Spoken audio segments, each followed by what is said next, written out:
पिछले एक महीने से ज्यादा वक्त हो चुका है। देश का किसान दिल्ली की सीमाओं पर जमा बैठा है। इन किसानों की एक ही मांग है कि उन्हें बर्बाद करने वाले कानूनों को वापस ले लिया जाए और इससे कम उन्हें कुछ भी मंजूर नहीं है। सुप्रीम कोर्ट भी उन्हें वहां से हटने का हुक्म देने से इनकार कर चुकी है। दूसरी तरफ पूरा देश इस ऐतिहासिक किसान आंदोलन को देख रहा है, उसके सपोर्ट में खड़ा है। वहीं मोदी सरकार के सपोर्ट में झूठ की मशीन पूरे दमखम से अपना काम कर रही है। सरकारी प्रोपेगेंडा चलाने वालों को अब किसान अन्नदाता नहीं दिख रहे हैं, वो उसमें खालिस्तानी, आतंकवादी, पाकिस्तानी, देशद्रोही वगैरह वगैरह की झलक देख रहे हैं। गोदी मीडिया के हिसाब से किसानों का आंदोलन गलत है, उनका इस तरह से विरोध प्रदर्शन करना गलत है। मोदी सरकार के खिलाफ विरोध का ख्याल ही गलत है। मिनिमम सपोर्ट प्राइस सिस्टम गलत है, मंडी सिस्टम गलत है, पंजाब के किसानों का ज्यादा गेहूं धान उगाना गलत है, अलग अलग राज्यों से दिल्ली की तरफ आना गलत है, मोदी सरकार से मदद मांगना गलत है, कानून वापसी की मांग करना गलत है, सरकार के सामने जिद करना गलत है, अपनी बात को सरकार तक पहुंचाना भी गलत है। सबसे अहम किसान आंदोलन से गोदी मीडिया को भगाना गलत है। गोदी मीडिया को खालिस्तान, पाकिस्तान एजेंडा चलाने से रोकना गलत है। गोदी मीडिया की नजर इस आंदोलन को चलाने वाले लोगों पर है। इसके बावजूद दर्जनों लोगों की शहादत को ये बेशर्मों की नजरें नहीं देख पा रही हैं, लेकिन इन्हें इस आंदोलन के पीछे होने वाले इनविजिबल फंडिंग जरूर दिखाई दे रही है। तो दोस्तों, गोदी मीडिया से लेकर एग्रीकल्चर मिनिस्टर नरेंद्र सिंह तोमर तक और बीजेपी विधायक, एमपी और चीफ मिनिस्टर से लेकर प्राइम मिनिस्टर नरेंद्र मोदी तक सब कृषि कानून के फायदे गिना रहे हैं। नरेंद्र मोदी जी के नेतृत्व में जो कृषक उपज व्यापार और वाणिज्य विधेयक और कीमत आश्वासन का विधेयक दोनों लाए गए हैं, ये दोनों विधेयक किसान के जीवन में एक क्रांतिकारी बदलाव लाने वाले विधेयक हैं। लेकिन उनके सपोर्ट में व्हाट्सएप यूनिवर्सिटी के प्रोफेसर और कुछ फर्जी किसान ऑर्गेनाइजेशंस के सिवा कोई दूसरा इनके साथ खड़ा नहीं दिख रहा है। ये भी मनगढ़ंत बातें कही जा रही हैं कि किसानों से धान, गेहूं इत्यादि की खरीद सरकार द्वारा नहीं की जाएगी। ये सरासर झूठ है, गलत है, किसानों के साथ धोखा है। मोदी सरकार के कृषि कानूनों को लेकर किए गए सारे दावे और झूठ का एक एक करके पर्दाफाश करूंगी, लेकिन उससे पहले जो लोग मेरे इस चैनल पर नए हैं वो मेरा YouTube channel political Tamasha with doctor Arshi को सब्सक्राइब करके वहां पे लगी बेल आइकॉन को जरूर दबा दे, ताकि आपको हमारे आने वाले हर वीडियो की अपडेट्स मिलती रहे।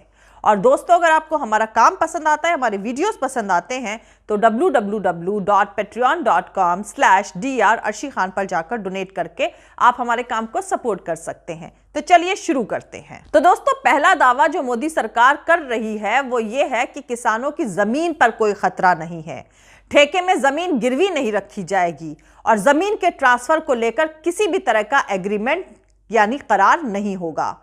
तो अब इसकी सच्चाई जान लेते हैं। तो दोस्तों, मोदी सरकार का दावा कानून के हिसाब से पूरी तरह गलत है। ठेका खेती कानून की धारा 9 में साफ साफ लिखा है कि किसान की लागत की जो अदायगी कंपनी को करनी है उसका इंतजाम कर्जदाता संस्थाएं यानी कर्ज देने वाले ऑर्गेनाइजेशन के साथ एक अलग समझौता करके पूरा होगा, जो इस ठेके के कॉन्ट्रैक्ट से अलग होगा। और सबको पता है कि कर्ज देने वाली ऑर्गेनाइजेशंस जमीन गिरवी रख करके ही कर्ज देती है। ठेका खेती कानून की धारा 14(2) में लिखा है कि अगर कंपनी से किसान उधार लेता है तो उस उधार की वसूली कंपनी के कुल खर्च की वसूली के तौर पर होगी, जो धारा 14(7) के अंडर लैंड रेवेन्यू के बकाया के तौर पर किया जाएगा। यानी किसान के हाथ से उसकी जमीन छिन सकती है, इसमें कोई शक नहीं है। अब सरकार के दूसरे दावे पर नजर डाल लेते हैं। तो सरकार की तरफ से जो दूसरा दावा किया गया है वो है कि ठेके में फसल की खरीद की कीमत दर्ज होगी।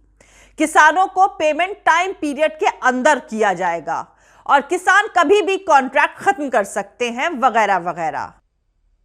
हमारी सरकार किसानों को एमएसपी के माध्यम से उचित मूल्य दिलाने के लिए प्रतिबद्ध है।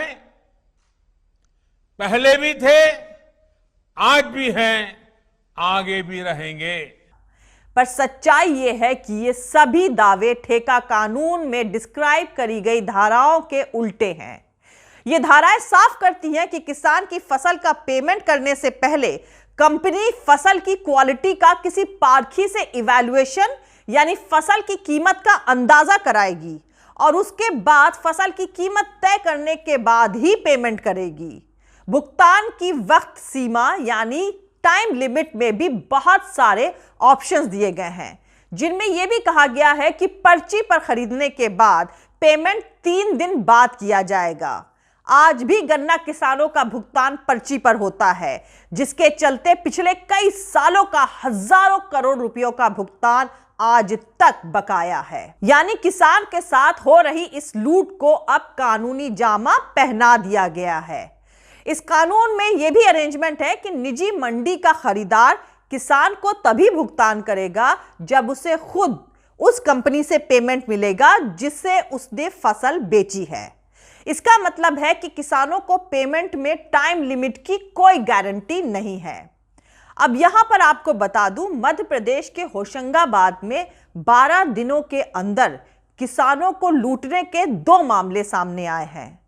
खबर के मुताबिक नए कृषि कानून के लागू होते ही जिले में किसानों के साथ धोखाधड़ी और ठगी के 12 दिन में जो दूसरा मामला सामने आया है, उसमें सिवनी मालवा के नंदरवाड़ा गांव में इंदौर के खुद को व्यापारी कहने वाले आदित्य राज ने नए कानून का फायदा उठाकर 60 किसानों से करीब 70 लाख की मूंग, धान, मक्का, गेहूं की खरीद करी और बिना पैसे दिए भाग निकला। दैनिक भास्कर ने लिखा है कि आदित्य राज नाम के इस व्यापारी ने तकरीबन आधा दर्जन से ज्यादा गांव में नए कृषि कानून का फायदा उठाकर किसानों को ठगा है। व्यापारी के भेष में आए इस ठग ने गांव में ऑफिस खोला और कुछ किसानों को लगभग 4-5 हजार रुपए देकर 5 दिन की उधारी में फसल खरीदी।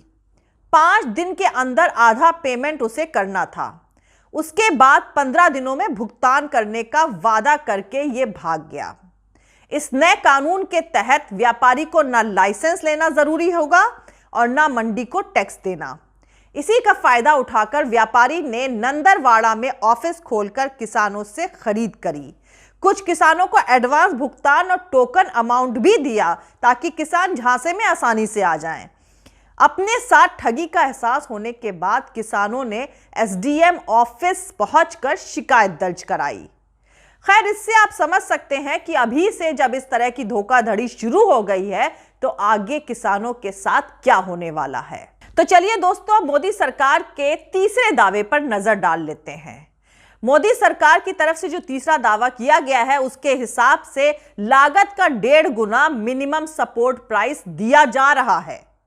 पर सच्चाई यह है कि किसान आंदोलन की मांग है कि फसल की लागत कीमत का 1.5 गुना यानी 1.5 टाइम्स मिनिमम सपोर्ट प्राइस के रूप में देने और कानून बनाकर इसे बाउंड करने की है। वहीं ये मोदी सरकार ने एमएसपी यानी मिनिमम सपोर्ट प्राइस को लेकर के सुप्रीम कोर्ट में दायर करी याचिका के जवाब में एफिडेविट यानी शपथ पत्र देकर कहा था कि भले ही चुनाव घोषणा पत्र में ऐसा वादा किया गया था, लेकिन अभी हम इसे लागू नहीं कर सकते हैं। तो चौथा दावा जो मोदी सरकार की तरफ से किया गया है वो है कि सरकारी मंडियां, एमएसपी और सरकारी खरीद जारी रहेगी। पर सच्चाई यह है कि कानून के हिसाब से खेती किसानी और फूड ट्रेड के क्षेत्र में अब सरकार कॉरपोरेट्स को एनकरेज करेगी। इससे साफ हो जाता है कि मौजूदा इंतजाम धीरे धीरे खत्म हो जाएंगे। मोदी सरकार के नीति आयोग से जुड़े लोग भी लेख लिखकर कह रहे हैं कि देश में अनाज बहुत ज्यादा पैदा हो रहा है, उसे रखने की जगह नहीं है, तो सरकार कैसे सबकी फसल को खरीद सकती है।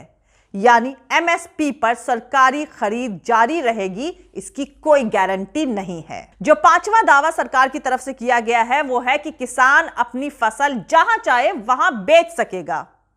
पर सच्चाई यह है कि हरियाणा के मुख्यमंत्री मनोहर लाल खट्टर और मध्य प्रदेश के मुख्यमंत्री शिवराज सिंह चौहान ने हाल में ही उनके प्रदेश से बाहर से फसल बेचने आए किसानों के खिलाफ कार्रवाई करने की धमकी दी है। मध्य प्रदेश के मुख्यमंत्री ने तो उनके ट्रैक्टर जब्त करने और जेल भेजने तक का ऐलान कर दिया है। किसान अपनी फसल वो देश के किसी भी बाजार में अपनी मनचाही कीमत पर बेच सकेगा। धान का भी खरीदूंगा, बाजरा खरीदूंगा, ज्वार खरीदूंगा, किसी को चिंता करने की जरूरत नहीं है। और मुझे धान वाले किसानों ने शिकायत की थी कि जितना पैदा होता उससे कुछ कम खरीदने के आदेश हुए। मैंने तय कर दिया है कि जितना किसान का पैदा होगा उतना पूरा का पूरा खरीदा जाएगा।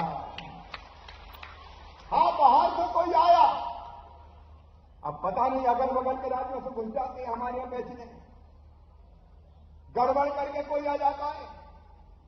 देखो भैया, किसान का पूरा खरीदूंगा, लेकिन दूसरे ने घुसने की कोशिश की तो ट्रक राजसात करवा के जेल भिजवा के उसको ठीक करवा दूंगा।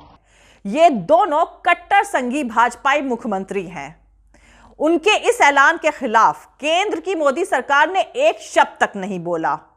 वैसे भी हमारे देश में तकरीबन 80% से ज्यादा मार्जिनल और छोटे किसान हैं जो अपना अनाज मंडियों तक ले जाने की भी हैसियत नहीं रखते हैं। इन किसानों को यह सरकार मुंगेरी लाल के सपने दिखा रही है, जबकि इन्हें अपने गांव के ज्यादा से ज्यादा 5 किलोमीटर के अंदर सरकारी मंडियां चाहिए जहां उन्हें मिनिमम सपोर्ट प्राइस मिल सके। तो इस तरफ से सरकार की तरफ से किया गया यह दावा भी पूरी तरह से झूठ ही दिख रहा है। अब आते हैं छठे दावे की तरफ कि एग्रीकल्चरल इंफ्रास्ट्रक्चर फंड पर सरकार ने 1 लाख करोड़ रुपए का अलॉटमेंट किया है।